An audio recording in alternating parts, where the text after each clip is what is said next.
राधे राधे, जय श्री कृष्णा। आप सभी कैसे हैं? दिवाली का त्यौहार निकल चुका है। उम्मीद है आप सभी अच्छे होंगे। और यहाँ पर आज मैं लेकर आई हूँ एक ऐसी कहानी जो हमें प्रेरणा तो देती ही है, बल्कि उस उन चीज़ों को भी यहाँ पर दिखाती है जो हमें अपने जीवन में, अगर हम उनके बारे में सोचते हैं तो बहुत ही हमारा रोम रोम एकदम रोमांचित हो जाता है। और ऐसा लगता है कि पता नहीं ऐसा कैसे होता था पहले। ये पुराने टाइम की बात है। अब हालांकि ऐसा कहीं कहीं पर होता है, लेकिन अब ज़्यादा नहीं है। तो ये एक अछूत भेदभाव की कहानी है। इसको हम यहाँ पर पढ़ने वाले हैं। उम्मीद है आप सभी को पसंद आएगी। अगर पसंद आती है तो कृपया करके चैनल को सब्सक्राइब ज़रूर कर लेना। आप सभी से विनती है मेरी, चैनल को ज़्यादा से ज़्यादा सपोर्ट और सब्सक्राइब करें। प्यासे गरीब आदमी की कहानी है ये। दीनू दीनू नाम का एक गरीब निम्न जाति का आदमी है। दीनू कई दिनों से बीमार पड़ा हुआ है। देखो यहाँ पर ये कहानी में निम्न जाति का आदमी दिखाया गया है, लेकिन निम्न उच्च कुछ भी नहीं होता है। फिर भी कुछ लोग हैं जो अपने आप को उच्च समझते हैं और दूसरी जातियों को निम्न समझते हैं। तो बस यही एक कहानी में दिखाया गया है। जो छुआछूत की बीमारी है उसको यहाँ पर दिखाया गया है। दीनू कई दिनों से बीमार पड़ा हुआ है। उसे बहुत तेज प्यास लग रही है। कुछ देर तक तो प्यास को रोके चुप पड़ा रहा। फिर बोला, अब तो मारे प्यास के रहा नहीं जाता। ला थोड़ा पानी नाक बंद करके ही पी लूँ।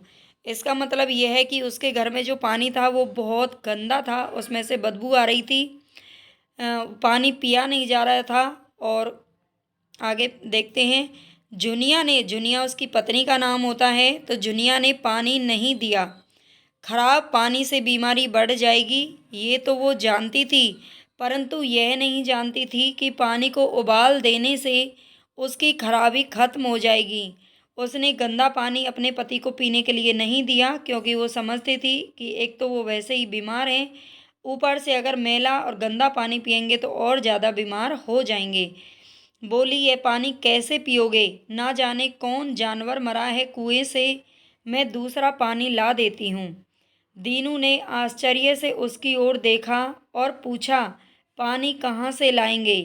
ठाकुर और चौधरी के दो ही तो कुएं हैं पूरे गांव में दो ही कुएं हैं, एक ठाकुर का और एक चौधरी का। क्या एक लोटा पानी न भरने देंगे? हाथ पांव तुड़वा आएगी और कुछ ना होगा, बैठ जा चुपचाप से। ब्रह्म देवता आशीर्वाद देंगे, ठाकुर लाठी मारेंगे, चौधरी एक के पांच लेंगे। यहाँ पर दिखाया गया है कि ठाकुर और चौधरी के कुएं हैं और वो निम्न जाति के लोग हैं, तो उनको पानी भरने का अधिकार वहाँ से नहीं है। गरीबों का दर्द कौन समझता है? दोनों पति पत्नी आपस में बात कर रहे हैं। हम तो मर भी जाते हैं तो कोई द्वार पर झांकने तक नहीं आता, कंधा देना तो बहुत बड़ी बात है। क्या ऐसे लोग कुएं से पानी भरने देंगे? इन शब्दों में कड़वा सत्य था। जुनिया क्या जवाब देती बेचारी, किंतु उसने वह बदबूदार पानी अपने पति को पीने ना दिया। रात के 9 बज गए थे। थके मांदे मजदूर तो सो चुके थे। ठाकुर के दरवाजे पर 10-5 बेफिक्रे जमा थे। कानूनी बहादुरी की बातें हो रही थी। कितनी होशियारी से ठाकुर ने थानेदार को एक खास मुकदमे में रिश्वत दी और साफ निकल गए। कितनी अक्लमंदी से एक मार्के के मुकदमे की नकल ले आए। कोई 50 मांगता तो कोई 100 मांगता।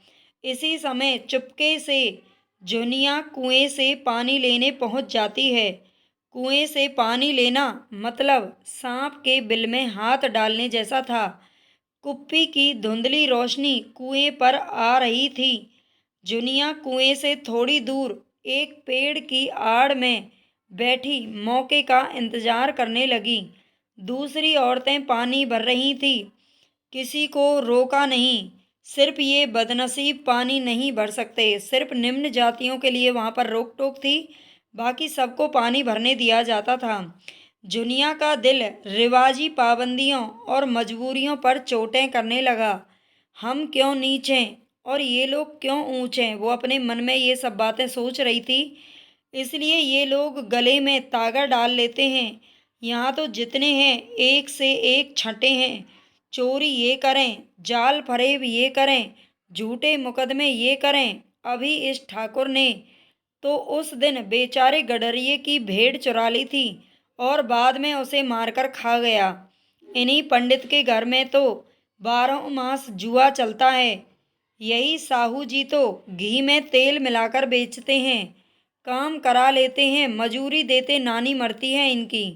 किस किस बात में हमसे ऊंचे हैं। हम गली गली चिल्लाते नहीं कि हम ऊंचे हैं, हम ऊंचे हैं।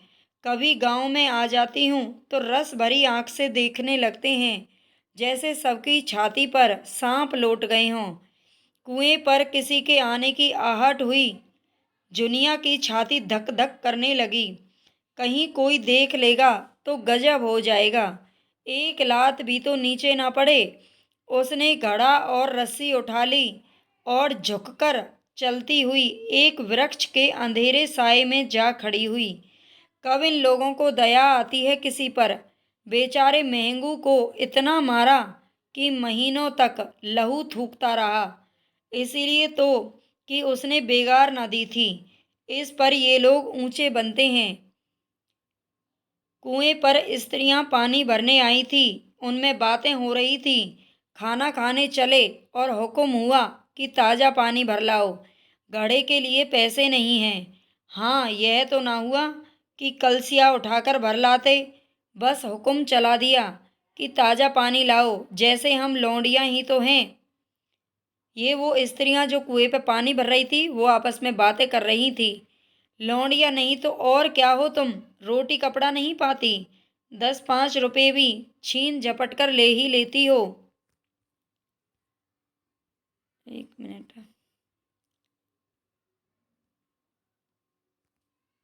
ले ही लेती हो। और लौंडियां कैसी होती हैं। मत लजाओ दीदी, क्षण भर आराम करने को जी तरस कर रह जाता है। इतना काम किसी दूसरे के घर कर देती तो इससे कहीं आराम से रहती। ऊपर से वह एहसान मानता।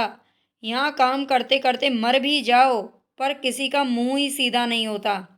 दोनों पानी भरकर चली गईं तो जुनिया वृक्ष की छाया से निकली और कुएं के पास आई। बेफिक्रे चले गए थे।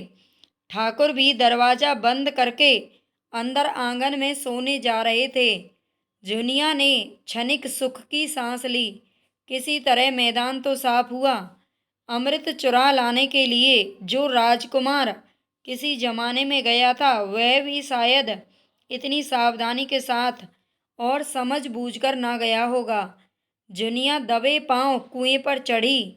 विजय का ऐसा अनुभव उसे पहले कभी नहीं हुआ था। उसने रस्सी का फंदा घड़े में डाला, दाएं बाएं चौकन्नी दृष्टि से देखा, जैसे कोई सिपाही रात को शत्रु के किले में सुराग कर रहा हो। अगर इस समय वह पकड़ ली गई तो फिर उसके लिए मौत से भी बदतर सजा मिलेगी। यही सब उसके दिमाग में चल रहा था। उधर घड़े ने पानी में गोता लगाया, बहुत ही आहिस्ता, जरा भी आवाज नहीं हुई। जुनिया ने 2-4 हाथ जल्दी जल्दी मारे। घड़ा कुएं के मुंह तक आ पहुंचा। कोई बड़ा सहजोर पहलवान भी इतनी तेजी से नहीं खींच सकता था जितना जुनिया ने घड़े को खींचा। जुनिया झुकी कि घड़े को पकड़कर ऊपर रखे कि एकाएक ठाकुर साहब का दरवाजा खुल गया। शेर का मुंह इससे अधिक भयानक ना होगा। डर के मारे बेचारी जुनिया के हाथ से रस्सी छूट गई। रस्सी के साथ घड़ा धड़ाम से पानी में गिरा और कई क्षणों तक पानी में हिलकोरे की आवाजें सुनाई देती रहीं। ठाकुर कौन है, कौन है, पुकारते हुए कुएं की तरफ आ रहे थे और जुनिया कुएं से कूदकर भागी जा रही थी। बेचारी को पानी नहीं मिला।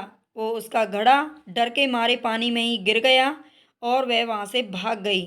जैसे तैसे बच बचाकर घर पहुंची तो देखा कि उसका पति दीनू लोटा मुंह से लगाए वही मैला गंदा पानी पी रहा था। वह वहीं आंगन में गिर पड़ी और दहाड़ मारकर रोने लगी। तो ये कहानी है। उम्मीद है आपको पसंद आई होगी। अगर पसंद आए तो लाइक, सब्सक्राइब और शेयर ज़रूर कर देना।